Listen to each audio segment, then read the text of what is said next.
여러분 반갑습니다. 저는 이제 검찰을 떠난 지 아직 만 1년이 안 됐습니다.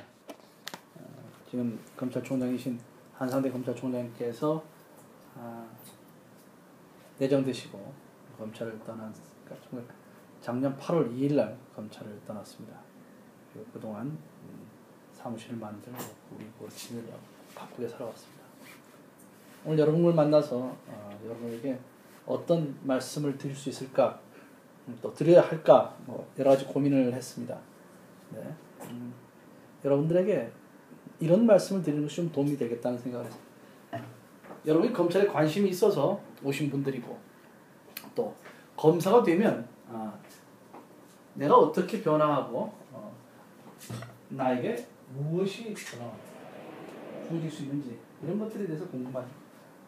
검찰이 수사를 하는 것이고 정의를 세우는 것이라는 건 천하가 다 합니다. 그러니까 검찰에서 살아온 삶은 과연 개인에게 어떤 것을 가르쳐 주는지, 그럼 그 개인은 어떻게 변화해 가는지, 또 그것이 내가 원하는 삶대로 바뀌어질 수 있는지, 이런 것들이 궁금하실 것 같습니다.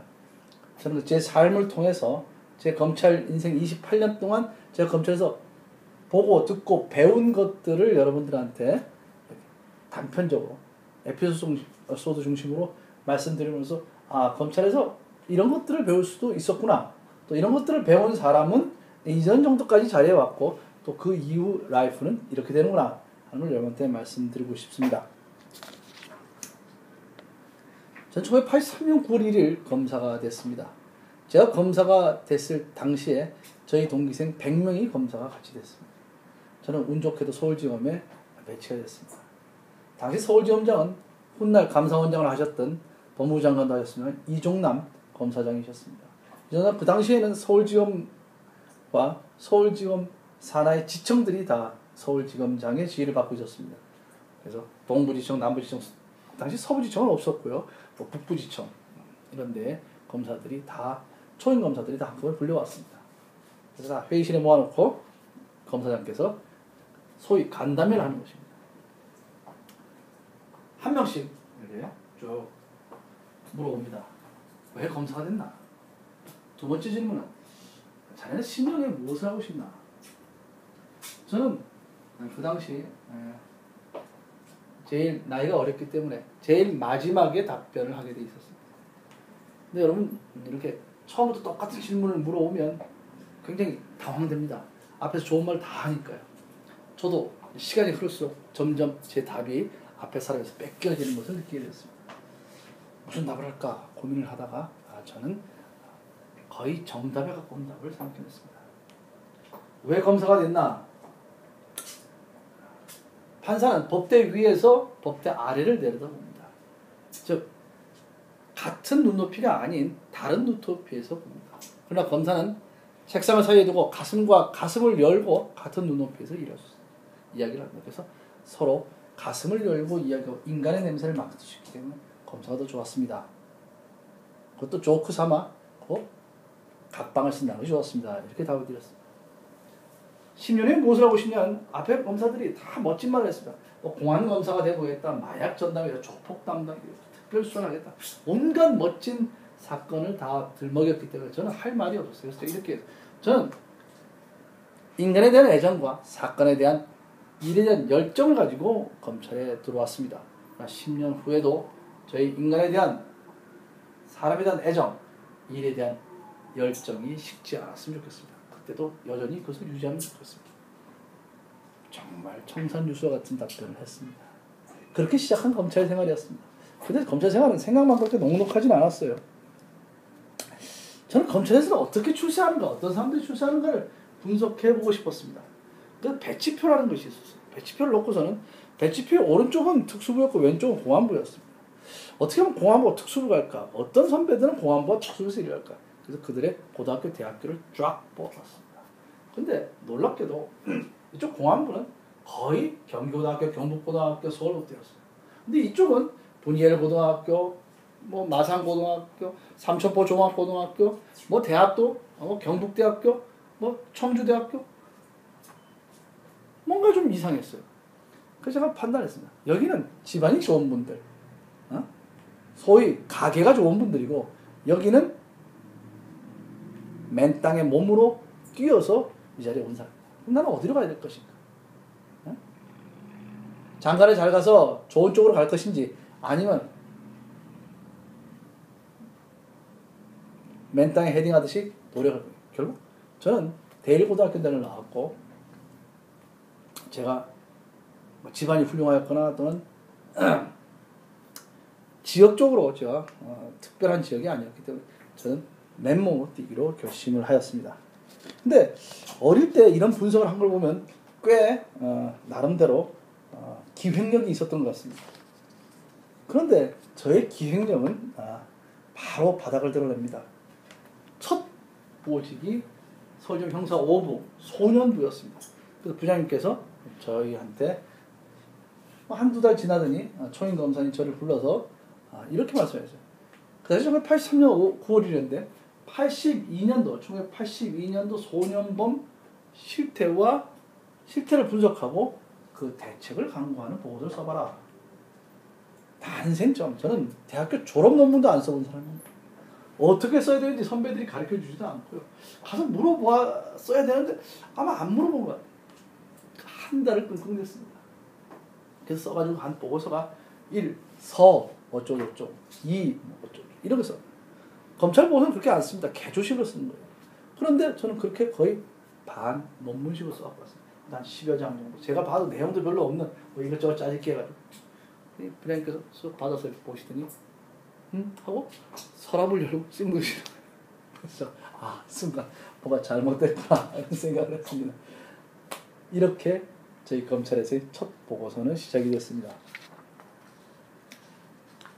그래서 나름대로 이제 공소장도 쓰고 불기소도 써서 이제 결재를 올렸는데 그 당시 차장검사께서 하루는 보시더니 이렇게 얘기해요. 조 검사 일기 쓰나? 안 쓰는데요. 그러니까 글이 이 모양이지. 이것도 공소장을 썼어. 정말 치욕도 그런 치욕이 있을 수가 없습니다. 저는 이를 악물었습니다. 다시는 이런 평가를 받지 않겠다고 말입니다. 문장이 형편없다는 평가를 받으면서 초임검사 시절을 보냈습니다. 그러고 나서는 제가 두 번째 임기가 속초지청입니다.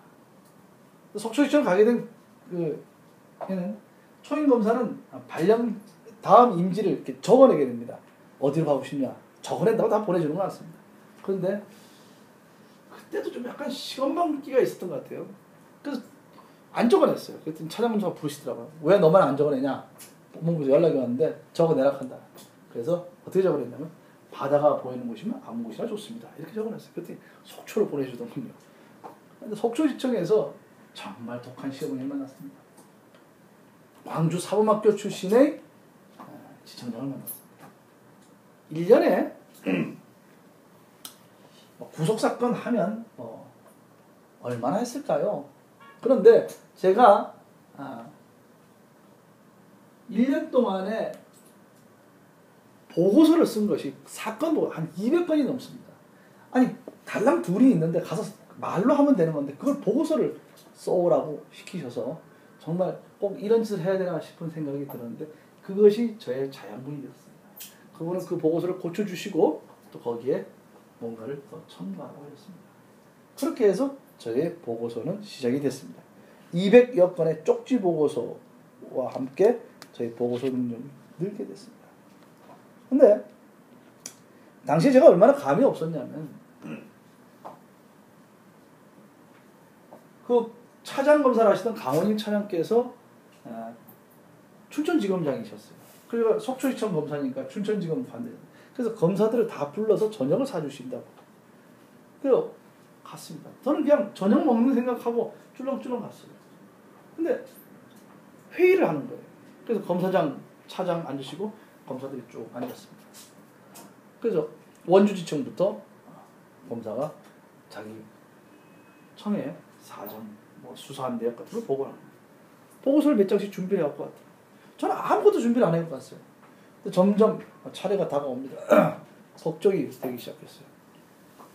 근데 순간 기지를 발휘했습니다. 이렇게 속초지청의 업무 현황과 수사사항은 이미 서면으로 다 보고 드린 바 있기 때문에 다시 재론하지 않겠습니다. 근데 제가 속초에 가보니 속초에서 유명한 것은 양양의 송이버섯이 유명하다고 합니다. 송이버섯은 10월달이 아주 좋은 소리가 난다. 검사님께서 혹시 10월달에 그쪽으로 등산 오실 계획을 잡으셔서 오시면 저희가 송이버섯 잘 대접하겠습니다. 라고 이야기했습니다. 그랬더니 검사님께서 박수를 치셔서 보고는 저런 보고를 하는 거야. 그래서 그 위기를 모면했습니다. 그렇게 속초시청 생활을 정말 쉽지 않게 보내고 올라온 것이 남부지청이었습니다. 이제 사건다운 사건 좀 해보려나 이렇게 생각하고 1년을 보낸 끝에 열심히 해서 특수부에 가겠습니다. 특수부에서 맡았던 사건이 용팔이 사건입니다. 제가 주인검사가 아니고 보조였어요. 근데 용팔이 사건 하면 통일민주당 창당 방해 사건이라고 굉장히 유명한 사건. 용팔이 사건이 배당이 됐습니다. 그러니까 완전 보조로 들어갔다가 거의 이제 주인검사급으로 올라서게 됩니다. 3명이 같이 공동 수사를 했습니다. 저는 그 용팔이 사건에 검찰 인생을 걸었습니다. 이거 한 건 잘하면 검찰 인생이 풀리는 줄 알았습니다. 사실 그렇지는 않더라고요. 근데 정말 열심히 했습니다. 80일간을 거의 집에 안 가고 사무실에서 기숙하게 됐습니다. 그래서 감청도 했어요. 그 당시에. 사실 그 당시에 감청영장이 없었는데 압수영장을 가지고 감청을 했어요. 지금도 기억이 납니다만 전 국회의원을 잡아야 되는데 잠적을 했어요. 근데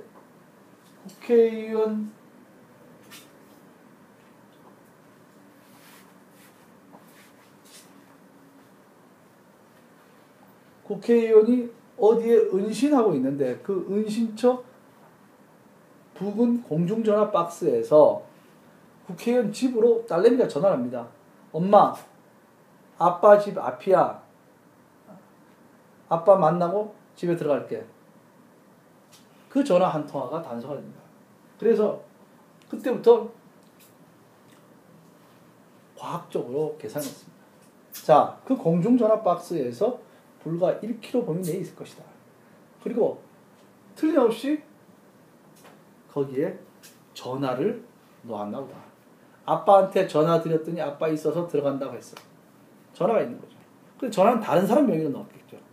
그런데 어느 집에 월세나 전세를 들어갔을 거 아닙니까? 그런데 그 집에는 전입 신고를 못했을 테니까 전출 신고를 하고 전입 신고를 안 한 집, 그리고 거기에 새로 전화가 놓여진 데 1km 이내 이렇게 딱 한 집이 나오죠. 그 집을 잠복하고 찾았습니다. 그렇게 해서 보고를 했어요. 총장. 근데 총장님께서 그 당시 총장님이 서울지검장을 하셨던 이종훈 남입니다. 정말 극찬해줬어요. 야, 간첩소가 더 잘했다. 평검사가, 그것도 3년차 평검사가 서울지검 속초 남부 3년차 평검사가 총장님 앞에 가서 극찬을 받은 것이 맞다. 그 우쭐댔어. 야, 난 이제 검찰에서 정말 이제 뭔가 내 나름대로 평가를 받을 수 있었구나. 이렇게 생각을 했습니다. 그리고 법무부로 발탁이 되었습니다.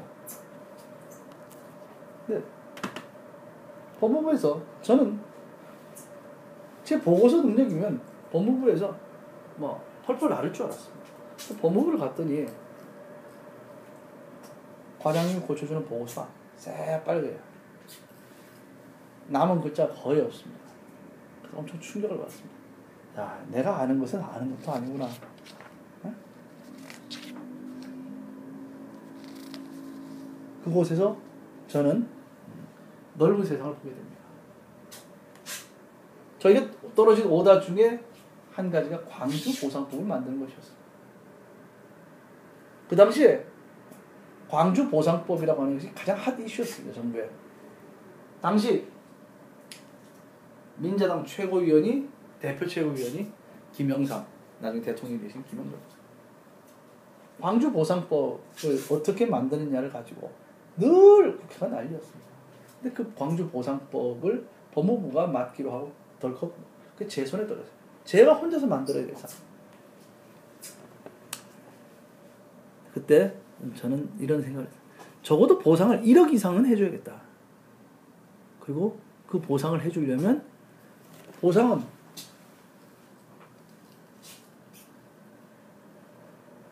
배상이 아니기 때문에 이자를 줄 수가 없어요. 그런데 보상이면서도 이미 국가가 그 일이 있었을 때 보상권을 행사했을 것이라고 생각하고 이자를 붙이기 시작했어요. 그래서 묘한 논리를 만들어서 광주 보상법을 1억 이상짜리로 만들어냅니다.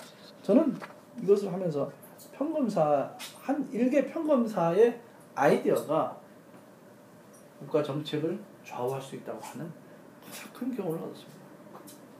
제가 열심히 하고 제가 아이디어 제가 집념을 갖고 하면 국가의 난제를 풀 수 있다고 하는 것을 배우게 됐죠. 그렇게 법무부総務課 시절을 보내고 스페인에 연수를 갔습니다.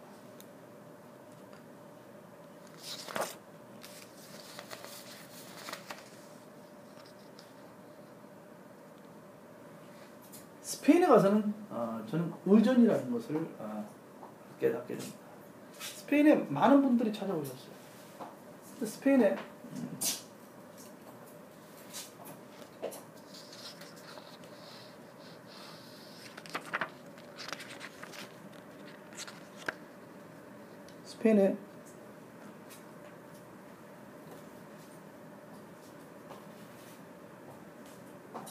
고위직들이 찾아오시죠. 근데 스페인은 멀어서 많은 분들이 안 오십니다. 근데 마침 당시 보호국장인 김기수 보호국장 검사장급이 찾아오신다는 것이죠. 저는 일면식이 없는 분이었어요. 근데 오시면 어떻게 될까? 앞에 분들이 해놓은 걸 보니까 뭐 타자를 쳐가지고 뭐 개요 같은 걸 드리고 있어요. 그렇게 해서는 비행기 타고 오셨는데 그거 종이에 있는 거 봐서 눈에 들어오시겠습니까? 그래서 어떻게 되냐? 저는 칼라북을 만들겠다고 생각했습니다. 이게 1991년도 이야기입니다. 1991년도에 칼라북사라는 것은 없을 때였어요. 그래서 저는 기껏해야 확대 복사가 가능합니다. 그래서 B5에다가 B5 용지에다가 글자를 한쪽에는 글자를 쓰고 한쪽에는 거기에 해당되는 그림 접수를 구했습니다. 그래서 뭐 스페인의 왕궁 한번 왕궁 그림을 붙이고 뭐 공항에서 호텔까지 가는 지도를 표시를 한다든지 뭐 이렇게 해서 관광 책자를 만들었습니다. 그리고 가이드를 불러서 대학생 가이드를 불러서 제가 유적지에 갔을 때 가이드들이 하는 이야기들 다 적었어요. 그래서 그걸 다 외웠습니다. 외워서 제가 가이드를 하기 시작했습니다. 여기는 어떻고 저기는 어떻고 뭐. 그리고 골프를 치시겠다고 하는데 골프 채는 빌릴 수 있는데 골프 신발 문수를 알 수가 없어요. 그래서 교민들 7사람한테서 골프 신발을 빌려서 문수를 만듭니다. 이러저러한 의전 행사를 한 끝에 극찬을 받았습니다. 그리고 물어보신 거예요. 야, 가이드는 하루에 이렇게 하면 얼마나 받냐? 한 250불 받는 거였어요. 근데 500불을 주더라고요. 91년도에 500불은 지금 생각하면 뭐 한 500만 원 정도 수익 되는 것 같습니다. 엄청난 돈을 받았습니다. 훗날 그분은 검찰총장이 되십니다.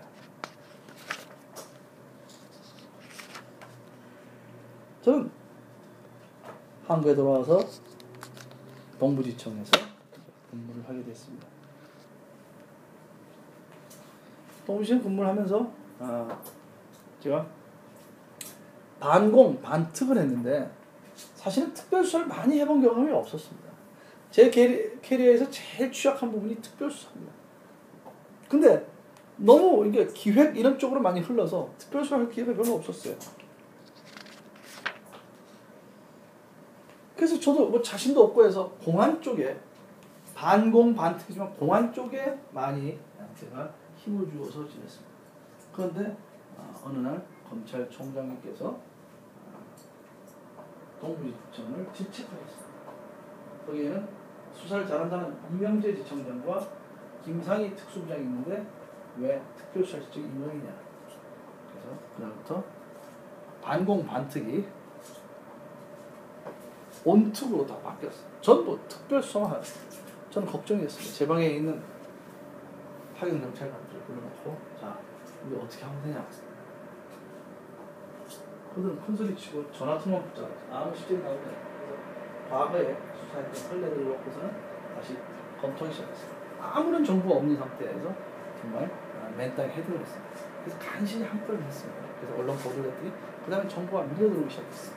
그래서 금융부조리 사범이라는 영역을 만들면서 단속을 해냈습니다. 그래서 다행스럽게도 많은 사람을 구속할 수 있었습니다.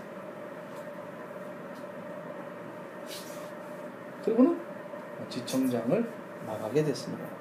지청장을 나갈 기회가 됐는데 그런 생각이 들었어요. 경영자가 되는 건데 어떻게 해야 되나. 직원 한 20-30명 정도 된다는데 그걸 어떻게 해요? 그래서 걱정이 돼서 제 돈을 내고 최고 경영자 과정을 남겼어요. 안양대학교 최고 경영자 과정을 남겼어요.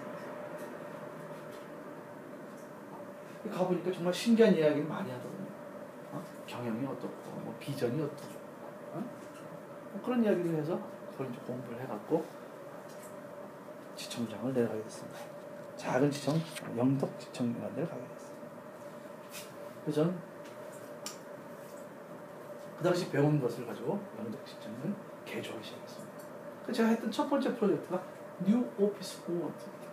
그 당시에 제가 최영일과정에서 배웠던 것 중에 하나가 공장에서는 작업 능률을 높이기 위해서 반을 통해서 향기를 불어넣는다. 아카시아 향을 불어넣으면 더 작은 능률이 온다. 그럼 사무실 환경이 중요하다는 거죠. 그래서 가봤더니 사무실의 조도가 너무 낮아요. 그래서 사무실을 다 바꾸기 시작합니다. 그래서 사무실에 캐비넷을 다 비우라고 합니다. 그래서 불필요한 캐비넷을 다 없애고 캐비넷을 창가에서 다 띄워서 안쪽으로 다 몰고 채광을 합니다. 다 환경 미화했어요. 나중에 여기를 초도수시하신 대구지검장, 나중에 법무장관이 되신 최경환 장관께서는 이렇게 얘기했어요. 꼭 분치를 해놓은 것 같다. 저는 사무실 환경이 업무 효율을 높이는데 중요하다라는 생각을 그 당시부터 하게 됐습니다. 어렴풋하지만 아무튼 공간이 사람에게 영향을 미친다는 생각을 하게 됐습니다. 그래서 각종 경영 방식을 독립하기 시작합니다. 검사가 한 명이 있는 청이에요. 그런데 검사실에 계장이 2명이에요. 그래서 이 청에서 가동 가능한 모든 수사 인력을 다 뽑으라고 했더니 8명이 되더군요. 제 방의 계장, 수사과 8명을 다 그 방에 보냈습니다. 그러니까 제가 갔을 때 그 방의 미제가 한 달에 60건이었어요. 근데 8명이 투입되고 나니까 한 달 미제가 2건 줄더라고요. 그리고 한 명이니까 한 명이 한 가지 일만 열심히 하면 다른 실적이 나빠지지 않겠어요? 그래서 비교청이 있습니다. 뭐 장흥, 의성, 뭐 이렇게 영동, 그 비슷한 청에서 모든 분야 비교 실적 분야에서 다 1등을 하자. 1등을 하려면 어떻게 되느냐? 자, 벌금을 거두려면 벌금은 몇 건에 얼마를 거두면 되냐? 무고인지라면 몇 건을 해야 되고 인지라면 몇 건, 교양자라면 몇 건. 그 다 목표치를 다 정했어요. 사실 목표치를 정한다는 게 우스운 거지만 목표치를 다 정하고 돌아보기 시작했습니다. 그래서 무고인지 5건 하면 더 안 합니다. 딴 거였어요. 이렇게 분산해서 했더니 모든 분야에서 1등을 하게 됐습니다. 그 당시부터 경영이라는 개념을 갖게 됐습니다. 다행히 그렇게 청을 잘 운영했더니 검사님께서 잘 보셨든지 대검에 추천해서 대검 연구관이 됐습니다. 대검 연구관이 됐는데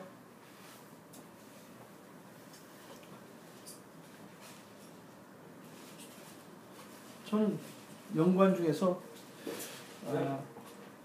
아니요 강의 준비하는데 연구원 중에서 공안 연구관이나 아니면 기획 조정부의 연구관이 될 거다 이렇게 생각했는데 뜬금없이 감찰부장께서 전화가 오셨어요. 주선의 감찰부장, 나중에 헌법재판관 하신 감찰부장이 전화가 오셔서 감찰연구관을 좀 해야겠다. 근데 그 당시 감찰연구관은 새로 만든 제도로 전국을 돌면서 사무감사를 하는 아주 힘든 보직. 근데 제가 감찰연구관을 2명을 고르는 거였어요. 그래서 물귀인 작전을 썼습니다.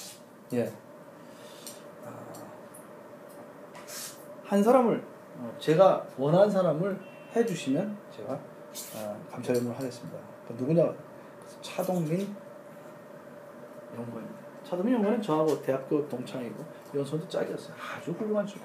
나중에 대검 차장을 했고 지금 총장 경합을 하다가 안 됐죠. 대검 차장. 그래서 차동민 검사를 물귀인 작전으로 끌어들입니다. 그리고 감사를 다니기 시작했어요. 근데 여기서도 기획적인 감각을 동원하기 시작했습니다. 어느 청에 가든지 우수한 검사를 고르게 됩니다.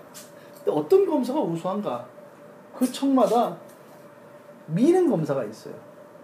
뭐 승진을 앞두고 있다거나 뭐 아무튼 여러 가지 이유에서. 근데 저는 지표를 만들어내기 시작했습니다. 3가지 지표를. 첫째는 종국 의견으로 왔는데 경찰 의견은 기소나 불기소로 왔는데 중간 결정이 참고인 중지나 기소 중지를 하는 것. 그러니까 사건을 이렇게 완결 못 짓게 하는 거죠. 그 비율이 어떤지 검사가. 네. 중간 결정 참고인 중지나 기소 중지 의견으로 왔는데 기소나 불기소를 한 율이 어떤지. 자, 많이 종국 결정했으면 성실한 검사고 또 종국 의견을 중간 결정을 많이 하면 불성실한 검사. 거기다가 한 달 평균 사건 처리 어떻게 해요? 일이라도 사건 처리 많이 하고 쭉 같이 하냐 월말에 하느냐. 이 3가지 지표를 가지고 우수한 사람과 그렇지 않은 사람을 골랐어요. 3가지 분야에서 다 공동으로 우수한 사람을 딱 골라내니까 그 청에서 가장 성실하고 유능한 사람이었어요. 그때서부터 통계의 중요성을 알기 시작했습니다. 통계를 가지고 어떻게 하면 조직을 관리할 것이냐 하는 것을 배우게 되었습니다.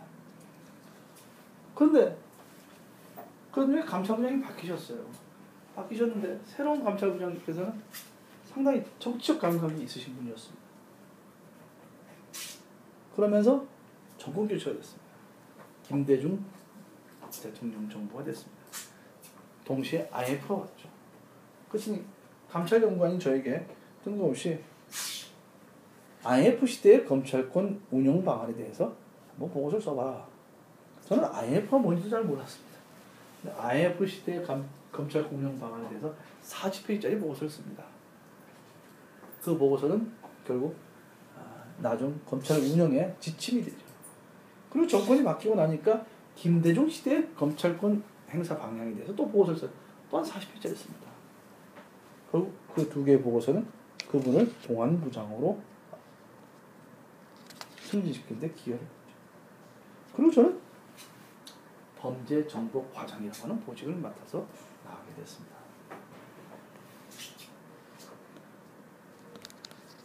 그전에는 수사만 중요한 줄 알았는데 사실 수사를 하려면 정보가 있어야 되죠.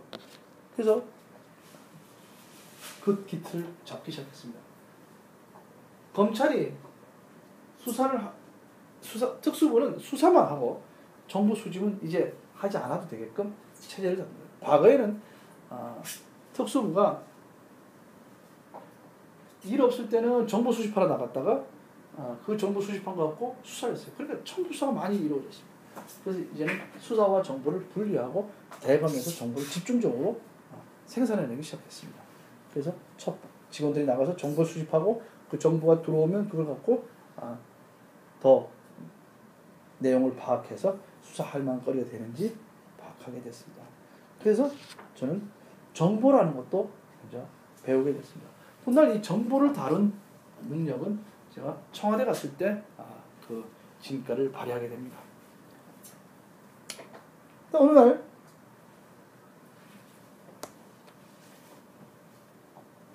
당시 중수부장이시던 신강옥 중수부장께서 저를 부르세요. 그래서 조 과장, 내가 민정수석으로 가게 될지 모르겠는데 가게 되면 자네를 비서관으로 데려가고 싶은데 어떻게 생각하나? 이렇게 물으세요. 저는 그 당시 생각이 비서관은 한 50이 넘는 사람, 그 당시가 40대 초반이었어요. 50이 넘는 사람이 가는 것으로 생각했고, 호남 정권에서 부산 출신인 조근호가 가기에는 적절치 않다 이렇게 생각했어요. 그래서 웃고 왔어요. 아이고 제가 갈 차이가 아니죠. 근데 며칠 후 그분이 발령이 났습니다. 발령이 났더니 그 방이 문전성시예요. 민정수석이 되시고 나니까 모두 가서 문전. 그래서 저도 간신히 12시 1분 전에 들어가서 저 부장님 지난번에 말씀하신 거 좀 저는 안 가게. 그 말이야. 그 내가 가면 바로 저 인사 조치 할 테니까 그 준비하고 있어. 그래서 저는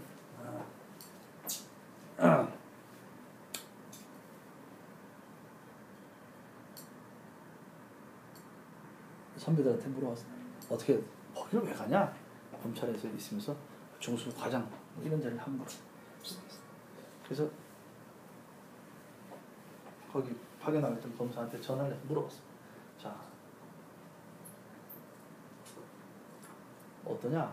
거기에 무슨 비서가 있냐? 사정비서관과 민정비서가 있다. 근데 사정비서관은 조금 검찰 업무를 다닐 때 위험하다는 거예요. 내일 민정수석께서 출근하시면 두 가지 조건을 좀 걸었다. 첫째, 나는 사정비서관 안 한다. 나는 민정비서관 한다. 두 번째, 사정비서관에 이기남 특수산부장을 기용하시면 가겠다. 저희 특유의 물기인 작성이 또 나왔습니다. 그래서 이기남 비서관 같이 청와대 시절이 시작됐습니다. 근데 가보니까 저보다 대학 선배들이 제 밑에 훨씬 많아요. 각 부처에서 온 국장급들이 다 뭐 경교대학교, 서울고등학교 나오고 저보다 나이 많고 행시 다 선배, 행시 합격 연도가 제 사무실 합격 연도가 다 위인 양반들이 제 밑에서 지휘를. 저는 1급이고 그분들은 3급이었어요. 자, 조직 장악이 안 됩니다. 회의하면 다 다리 꼬고 앉아가지고 뭐 말을 거의 이렇게 놓듯이 뭐 한번 해보셔 뭐 이런 분위기였어요. 제가 아는 것으로 장악할 수 있습니까? 나이로 장악할 수 있습니까? 실력으로. 오로지 계급이 높다는 하나인데 제가 어떻게 그걸 장악해요? 그래서 검사의 핵심 역량을 발휘하기 시작했습니다. 검사의 핵심 역량이 뭔지 아십니까? 지금은 안 그렇지만 과거의 핵심 역량은 밤새우는 것이었습니다. 그래서 데드라인을 며칠까지 보고서를 쓰기로 대통령께 보고서를 낸다고 데드라인을 걸고 보고서 초안을 각자 써내라고 했습니다. 그래서 수십 장의 초안을 갖고 온 것 같고 자 오늘 밤을 세워서 내일 아침에 40페이지짜리 보고서를 만듭니다. 내가 직접 집필하니까 옆에 3사람이 도와주세요.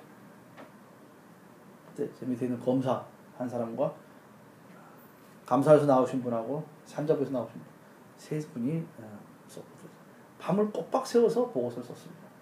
저는 한치 흐트러지도 않고 보고서를 제가 직접 다 잘 워드를 쳤죠. 결국 2분은 나가 떨어졌습니다. 그래서 보고서를 만들어서 그 다음날 아침에 수석께 보고했습니다. 그 사건이 있은 후에 자연스럽게 조직 장악이 됐고 그들은 더 이상 보고서에 손대지 말라는 소리를 못하게 됐습니다.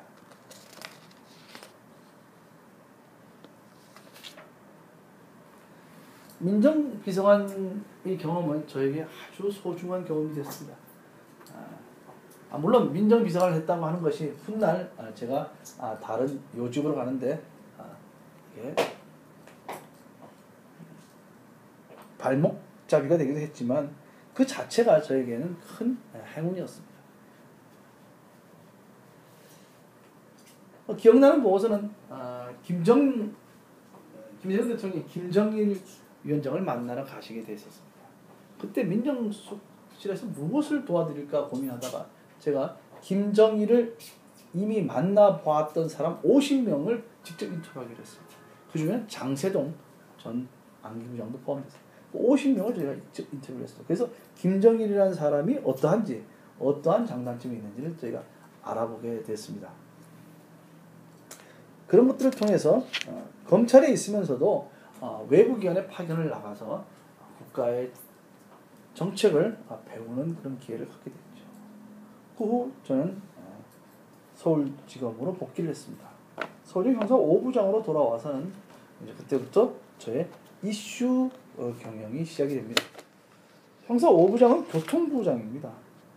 저는 그때 슬로건을 내요. 교통사고 수사의 과학화라고 하는 슬로건을 내겁니다. 교통사고 수사를 과학화하겠다.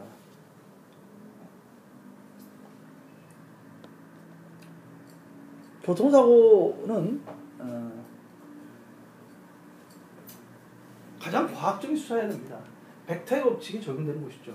그렇기 때문에 교통사고 수사는 과학적으로 이루어져요. 그런데 그 당시만 해도 교통사고 수사가 과학적이지 못해서 어려운 교통사고를 다 받아서 그 사건을 전부 다 도로교통안전관리공단에 다시 제 감정을 맡겼습니다. 그래서 거기서 나오는 의견, 감정서대로 처리하기 시작했습니다. 지금 여러분들이 검사로 지망해서 검사가 되시면 내가 전공을 뭘 삼을까 고민하지만 사실은 교통사고 전담이 없습니다. 우리나라에 교통사고만을 전문적으로 잘 해낼 수 있는 변호사가 많지 않습니다. 그냥 일실소득 정하고 뭐 과시상계하는 정도지 교통사고 도면을 제대로 잘 볼 수 있는 사람은 많지 않습니다. 그것이 훈련되어 있는 사람이 없습니다. 그래서 5부장, 2부장을 거쳐서 저는 고검으로 가게 됩니다. 그 당시에 선도 몇 사람을 고검에 보내는 정책에 따라서 고검으로 가게 됐습니다. 근데 고검은 여기서 지금 서울 고검 발령내는 거 별로 좋아하지 않습니다. 아무리 선두라고 하지만 별로 기분이 나지 않습니다. 그래서 고검에 가면 이제 좀 기분이 축 처지게 됩니다. 근데 저는 그런 생각이었어요.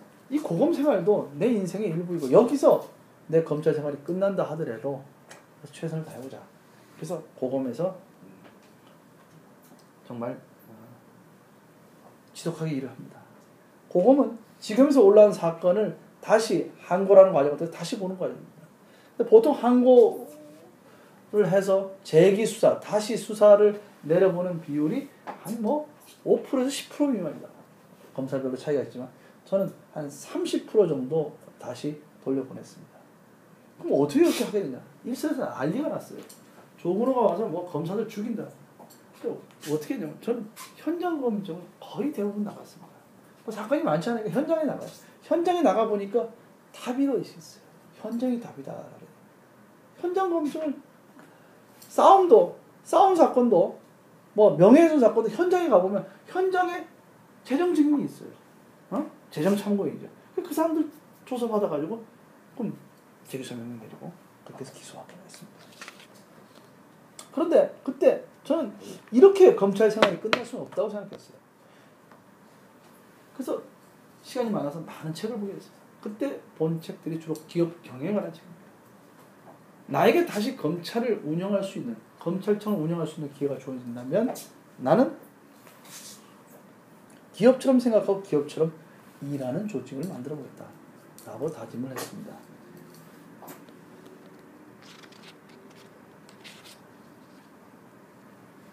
그러다가 대구지검 차장으로 발령을 받았습니다.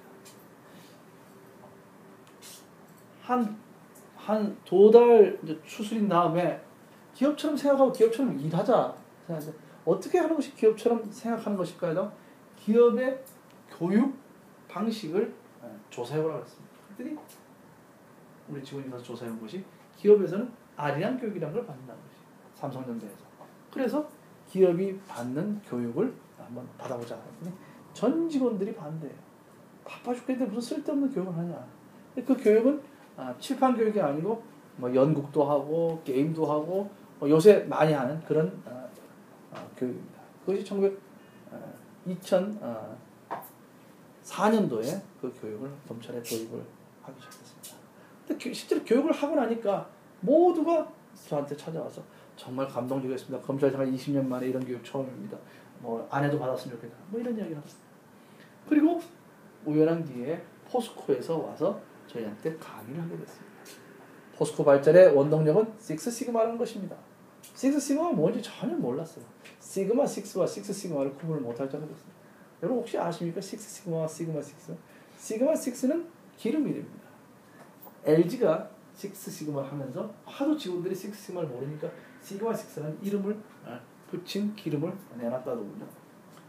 근데 제가 식스시그마를 검찰에 도입해보고 있다고 선언했습니다. 그래서 식스시그마를 검찰에 도입하기 시작했습니다.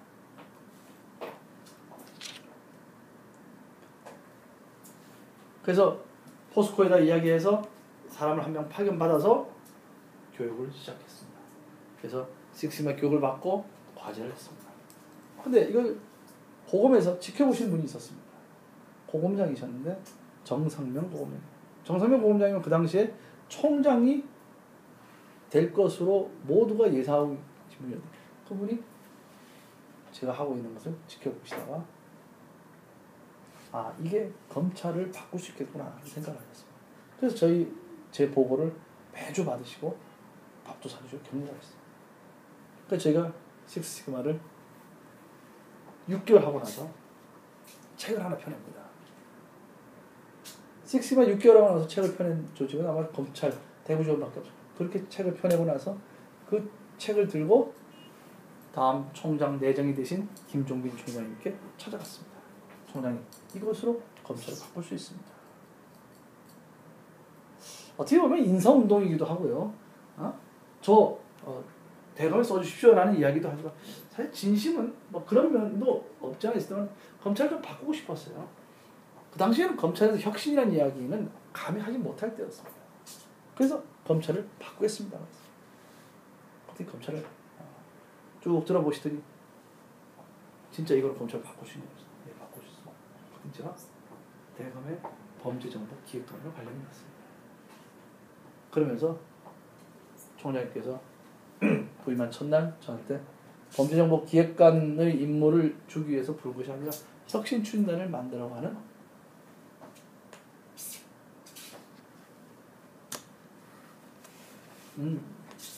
지침을 주기 위해서 불렀다고 하셨습니다. 그래서 그때부터 검찰의 식스시그마를 통한 검찰 혁신이 시작이 됐습니다. 여러 가지 과제를 했습니다. 100가지 과제를 했어요. 네, 그 중에서 교육 개선 시나리오를 저희가 했습니다. 그래서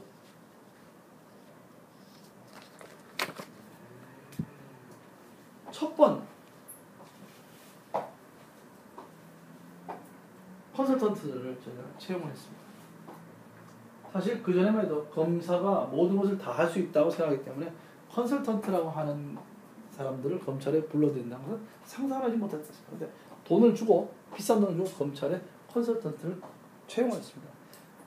그 채용을 해서 컨설턴트가 한 달간 검찰을 분석하더니 총장님을 모신 자리에서 브리핑을 했습니다. 그때 이런 브리핑을 합니다. 검찰은 방전형 조직입니다. 방전이 뭐예요? 배터리 나가는 겁니다. 충전이 풀로 된 사람을 뽑아다가 한 10년쯤 쭉 쓰기만 하니까 다시 플러그를 안 꽂으니까 배터리가 나가서 거의 강시 수준의 사람 또는 좀비 수준의 사람들끼리 모여서 일하고 있습니다. 아주 치욕적이에요. 무슨 소리야? 우리도 교육기관이 있는데. 근데 저희가 알아보니까 교육기관에는 우수한 사람들은 교육 안 받고요. 뭐 무슨 사건 수사해야 된다, 무슨 사건에서 계속 교육 명령만 나오고 그냥 돌아와서 교육 안 받고 그냥 계속 더 이상 교육받지 않아도 될 만한 사람들만 교육받고 있더군요. 그게 잘 나가는 기업은 우수한 사람을 교육을 시킵니다. 그래서 그들이 조직을 이끌 수 있는 사람을 만들고 무능한 조직은 부족한 사람을 평균인을 만드는 데만 교육을 쓴다는 거죠. 그래서 제가 교육 혁신해야겠다 하는 마음을 갖게 됐습니다. 그래서 교육에 관심을 갖게 됐습니다. 교육 혁신을 1년간 추진을 하게 됩니다. 기업의 컨설팅을 받은 거죠. 그러면서 교육이야말로 법조를 바꿀 수 있는 가장 중요한 관건이다라는 믿음을 갖게 됐습니다. 그래서 총장님께서 열심히 일했다고 그 다음 보직을 선택할 수 있는 권한을 주셨어요. 총장님께서 저한테 제안한 곳은 대검 기조부장과 남부지검장 요직을 저희한테 제공해요. 근데 저는 과감하게 사법연수원 부원장을 희망해서 갑니다. 왜? 한국 법조계를 바꾸고 싶었습니다. 점점 이제 간이 부어오는 것입니다. 보고서 하나 제대로 못 쓰던 평검사에서부터 이제 한국 법조계를 바꾸겠다는 생각을 가지고 사법연수원을 갑니다.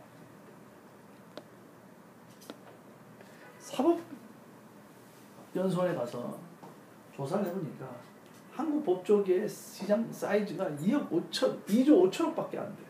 2조 5천억은 클리포드 챈슬러가 하는 영국 로펌 사이즈와 똑같습니다. 김앤장이 많이 하지만 5천억 정도 합니다. 우리나라에서 2조 5천억 하는 회사는 두산건설이고요. 5천억 하는 회사는 롯데상강입니다. 그렇게 사실은 크지 않습니다. 이 작은 사이즈에 이제 앞으로 로스쿨까지 도입이 되면 점점 많은 인력이 투입이 되는데 과연 어떻게 먹고 살 것이냐, 이것을 키워야겠다는 생각을 했습니다. 그래서 저는 키우는 방법은 단 한 가지라고 생각했어요. 키우는 방법은 결국은 기업에서 돈을 가져와야 된다. 근데 기업의 1년 접대비가 6조입니다. 법인의 접대비. 대기업은 군으로 하면 3조쯤 되는데 법인의 접대비 6조 중에서 10% 6천억만 리걸피로 옮기면 법률 시장이 커지죠. 그러니까 10번 밥 살 거 9번만 밥 사고 한 번을 법률 비용으로 내면 결국은 코스트가 줄 것이다라는 것입니다. 그럼 전체적으로 법인의 접대비 6조가 줄어든다. 저는 그런 논리를 정경해서 폈습니다. 그래서 사내 변호사로 많은 사람들이 가기를 희망했습니다. 그런데 정말 재수없게도 그해 김영철 사건이 터졌어요. 그래서 기업에서 많이 안 뽑게 됐습니다. 그럼에도 불구하고 2배, 전년에 비해서 2배를 제가 보냈습니다. 그래서 저는 법무연수원에서 드라마를 하나 찍게 됩니다. 사법연수원이 이젠 없어지잖아요. 없어지는 사법연수원을 배경으로 한 드라마를 하나 찍자고 제안합니다. 그래서 만든 것이 신의 저울입니다. SBS가. 지금 요새 각시탈 드라마 쓰고 있는 유현미 작가가 썼습니다. 거기 이런 대목이 나옵니다. 2명의 연수원 교수가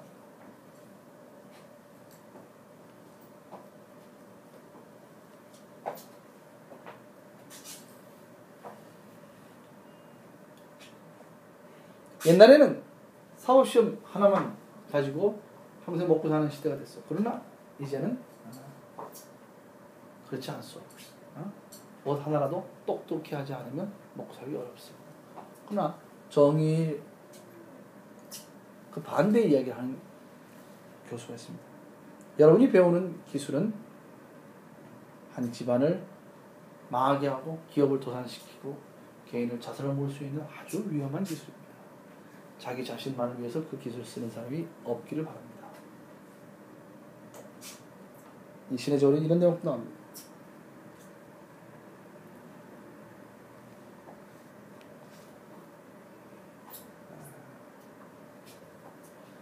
저울은 정의의 여신이 들고 있는 저울은 공평해야 하지만 우리의 마음속 저울은 약자 쪽으로 조금 더 기울어져 있는 것 같아요. 왜냐하면 그것은 사랑의 무게가 더해졌기 때문이지. 여러분 어떻게 생각하십니까? 법조인의 삶에서 가장 중요한 것은 정의와 사랑입니다. 그러나 저는 정의보다는 사랑이 더 앞서야 된다는 생각을 갖고 있습니다. 서울연수원에서 한국 법조계를 키워보겠다고 하는 야망을 불태우다가 그다음에 대전지검장으로 발령을 받아갑니다. 그때부터 대전지검, 북부지검, 부산고검장 세 군데를 지내면서 저는 나름대로 경영의 틀을 생각해야 합니다. 그게 행복경영입니다. 조직이 행복하려면 조직의 CEO가 직원을 행복하게 하고, 그러면 행복해진 직원이 고객을 행복하게 만든다 하는 슬로건을 가지고 행복경영을 추천합니다. 그래서 그 행복경영의 가장 핵심으로 조직표를 뒤집어 엎었습니다. 조근호라고 하는 검사장이 맨 밑으로 내려가는 조직표를 뒤에 엎는 그런 실험을 합니다. 그리고 행복이 무엇입니까? 최소의 단위는 야단 맞지 않는 것입니다. 우리 조직은 야단 노이로제가 걸려 있어요. 어떻게 하면 야단 안 맞고 보고 맞추고 나올까? 여기에 있어요. 어떻게 하면 보고를 더 창의적으로 더 신나게 할 수 있을까 하는 생각을 하지 않습니다. 그래서 제가 취임사에서 선언합니다. 여러분을 절대로 야단치지 않겠습니다. 그리고 실제로 1년 동안 야단치지 않았습니다. 그렇게 행복경영이 시작했습니다. 그러면서 같이 한 것이 직원과의 소통을 위해서 월요 편지라는 걸 쓰게 됐습니다. 매주 월요일마다 직원들한테 편지를 썼습니다. 그 편지는 지금도 계속되고 있고 지금 한 5,000명한테 보내고 있습니다. 오늘 여러분 책상 위에 제가 책을 한 권씩 놓아드렸습니다. 이것이 제 월요 편지를 두 번째 책입니다. 첫 번째 대전지검에서 썼던 월요 편지에 이어서 그 다음에 쓴 월요 편지 중에서 한 50편을 묶어서 월요 편지, 오늘의 행복을 오늘 알 수 있다면 하는 그런 책을 펴냈습니다. 그리고 저는 법무연수원으로 옮겨갔습니다. 법무연수원장은 불과 6개월 정도 할 수 있게 됐었습니다. 2월 1일 발령이 났고요. 8월 달에는 이제 총장이 바뀌시기 때문에 어차피 그만두어야 6개월짜리 법무연수원. 한승인 법무연수원장이 무엇을 할 수 있을까 고민을 하다가 저는 법무연수원을 공간적으로 뜯어고치겠다고 생각했습니다. 법무연수원 리모델링 작업에 착수했습니다. 예산을 다 긁어 모아서 법무연수원을 구석구석 좀 고쳐야겠다고 생각했습니다. 저는 공간이 사람의 사고를 바꾼다고 믿고 있습니다. 저는 과거 영덕지청장 시절에 한번 해본 경험이 있죠. 그래서 그걸 토대로 해서 법무연수원을 리모델링을 합니다. 근데 정말 놀라운 것은 리모델링 할 때 다 칙칙한 색깔을 썼는데 디자이너가, 인테리어 디자이너가 딱 한 군데 대강당 앞에 있는 기둥을, 네모난 기둥을 사선으로 만들고 거기에 빨간 색칠을 했어요. 저는 깜짝 놀랐습니다. 어떻게 법무연수원에 경방스럽게 빨간 색깔을 하나. 그런데 모든 직원들이 그걸 다 좋아했습니다. 그래서 법무연수원이 색감이 넘치는 법무연수원으로 바뀌게 됐습니다. 여러분이 보시는 사진 몇 장이 바로 그것입니다. 그리고 거기에서 신임검사 교육을 새롭게 했습니다. 그 신임검사들이 수료식을 하면서 정말 감동적인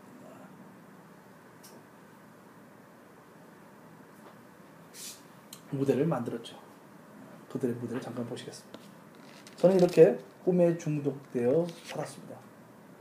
저는 검찰 28년을 마무리하면서 꿈에 중독되어 산 검찰 전혀 후회하지 않는다고 저는 이야기를 했습니다. 제가 하고 싶은 것을 했습니다. 검찰은 수사만 가르쳐주는 것이 아닙니다.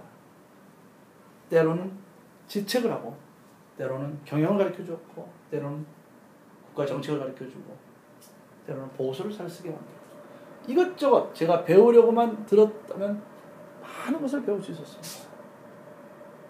그리고 저는 검찰을 떠나게 되었죠.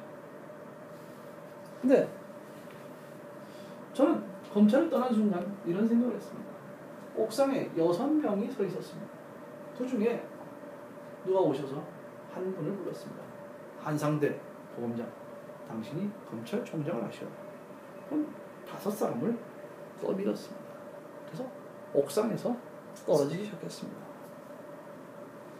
4분은 낙하산을 피셨습니다. 로펌이라는 이름의 낙하산을 피고 안착하였습니다. 저는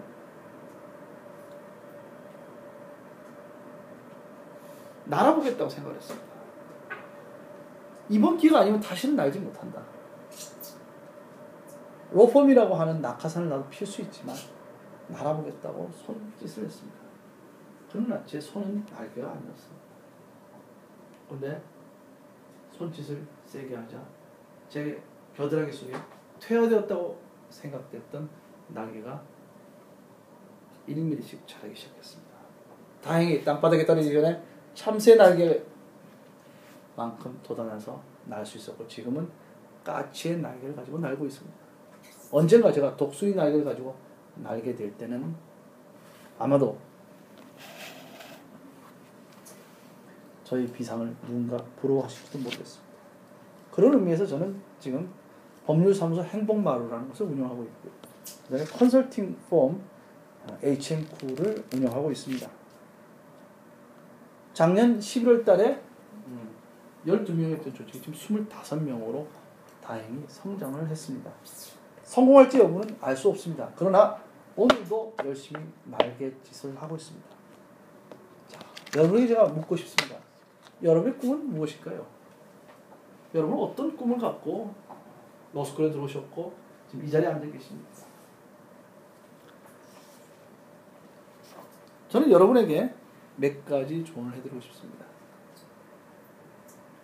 여러분에게 스펙이 아닌 스토리를 만드는 삶을 살라고 이야기 드리고 있습니다. 스펙은 더 이상 의미가 없습니다.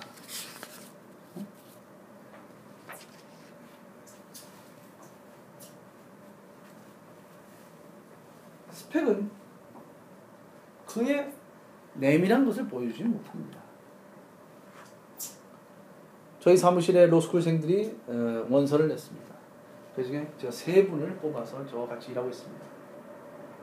그런데 제가 못 뽑은 분 중에 이런 분이 있습니다. 과학고를 나오고 카이스트를 나오고 하버드에 가서 한 학기를 공부하고 카이스트 졸업 후 서울대학교에서 1년을 공부하고 캠브리지 가서 또 한 학기를 공부하고 로스쿨 들어갔어요. 정말 화려하게 짝이 없습니다. 그래서 저는 못 뽑았습니다. 그에게는 스토리가 없었습니다. 대신 삼성전자에서 3년간 프로그래머로 일했던 그런 로스쿨생은 제가 뽑았습니다. 저는 요즘 후배들한테 보직은 브랜드가 아니다 라는 이야기입니다. 브랜드는 날이 갈수록 풍성해져야 됩니다. 그러나 보직은 제가 중앙지검장을 했건 제가 중수부장을 했건 다음 후배들이 나오면 제 보직은 바래지고 맙니다. 브랜드를 여러분이 젊었을 때 만들 수 있으면 좋지만 안 되더라도 저처럼 퇴임을 하고 나서도 브랜드를 만들어도 저는 지금 IT 쪽으로 브랜드를 만들어가고 있습니다. 저는 디지털 포렌식 산업포럼 회장을 맡고 있고요. 한국 포렌식 학회 부회장을 맡고 있습니다. 지금 저희 폼은 IT 폼으로 자리매김하려고 노력하고 있습니다. 앞으로 여러분들이 공직에 들어가시면 항상 겪게 되는 고민이 보직에 대한 고민입니다. 그런데 보직은 배역입니다. 저는 션 커넬이라고 하는 배우를 참 좋아합니다. 션 커넬이가 007의 배우일 때보다 최근이 더 좋습니다. 최근의 배역은 작은 배역입니다. 그러나 그는 작은 배우는 아닙니다. 작은 배역에서도 큰 배우로서 연기하고 있습니다. 여러분 어떤 배역을 맡든지 대배우가 되시기 바랍니다. 그리고 부족함에 불평하지 마십시오. 제가 부산고검장을 할 때 배를 타고 부산항을 돌 기회가 있었습니다. 근데 요즘은 홍문을 나르는 배가 등집을 쳐서 푸대를 나르는 것이 아니고 파이프를 대고 사일로에다가 그대로 빨아당겨서 씌웠습니다. 그럼 거기에 낙곡들이 쭉 그 파이프 위에 떨어지게 됩니다. 거기에 새들이 몰려 있습니다. 제가 그걸 보고서 야, 저희가 새들의 천국이군요 이렇게 이야기했어요. 근데 저희를 안내하는 분은 이렇게 했어요. 그런데요, 저 새들은 너무 뚱뚱해져서요, 길에 가다가 길에서 차에 많이 치여 죽습니다. 즉 그에게는 풍요로움이 독이 된 것입니다. 부족함이 축복이다라고 하는 말씀을 드리고 싶습니다. 저의 보직을 보면 아주 화려한 보직은 많지 않습니다. 저는 부족한 보직에서도 저는 최선을 다하려고 노력했습니다. 인생을 살아갈 때 누군가 해준 한마디가 참 큰 힘이 되곤 합니다. 제가 남들이 다 되는 부장검사, 고등검찰관에서 2번 탈락을 했습니다. 아무도 전화를 해주지 않았습니다. 그때 저의 1년 후배이지만 나이는 저보다 많은 분이 전화를 했습니다. 제가 평소에 형님 했는데 전화를 해서 조검사, 인생은 역전하는 재미로 사는 거예요. 이렇게 이야기했어요. 저는 그것이 큰 힘이 됐습니다. 그 역전, 그것이 제가 오늘 고검장이 될 수 있었던 힘이었습니다. 저는 여러분들에게 터치포인트 한마디 해드리고 싶습니다. 인생은 도전하는 재미로 사는 것입니다.